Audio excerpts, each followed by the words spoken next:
22শে জুনের আগে মহাকাশে যাওয়া হচ্ছে না শুভাংশু শুক্লার। ফ্লোরিডায় কেনেডি স্পেস সেন্টার থেকে পাড়ি দেবে ফ্যালকন 9।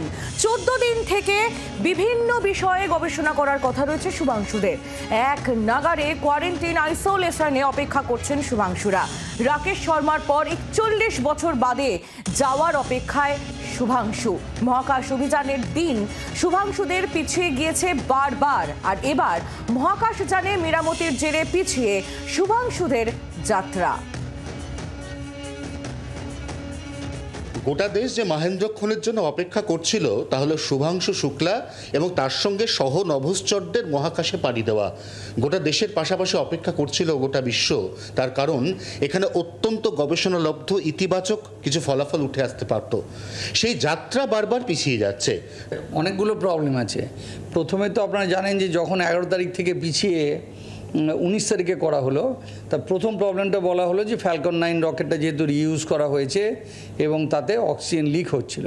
নতুন যে প্রবলেমটা শুরু হয়েছে সেটা আরও সিরিয়াস।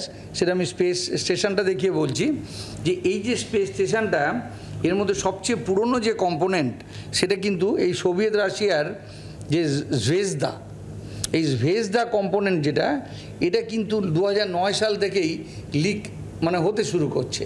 এবং এখানে এই লিকটার পরিমাণটা আমি বলছি, প্রত্যেক দিনে এই যে জাংশনটা আছে, প্রত্যেকটা দিনে এখান থেকে প্রায় 250 গ্রাম করে বাতাস বেরিয়ে যায়। এখন আস্তে আস্তে আস্তে বাড়তে বাড়তে 3 থেকে 3.5 কিলোগ্রাম করে বাতাস পার ডেতে বেরিয়ে যাচ্ছিল। এবং সেটা এত রিস্কি ছিল যে এখানে অলরেডি 3 জন নভশ্চর আছেন রাশিয়ান, তারপরে যদি আরও এক্সট্রা মানুষ গিয়ে উপস্থিত হয় তাহলে বাতাস যেভাবে কনজিউম হবে, যে অক্সিজেন।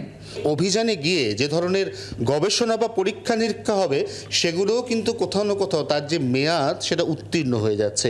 অতএব নতুন করে সব কিছু ঢেলে সাজিয়ে শেষ পর্যন্ত 22 তারিখ যাত্রা করা সম্ভবপর হবে কিনা তার জন্য অবশ্যই নজর রাখতে হবে, ধৈর্য ধরতে হবে এবং লক্ষ্য রাখতে হবে বলছেন বিজ্ঞানী। জি 24 ঘন্টার জন্য ক্যামেরায় দীপের সঙ্গে অয়ন, কলকাতা। বাংলার আওয়াজ, বাঙালির আবেগ, জি 24 ঘন্টা।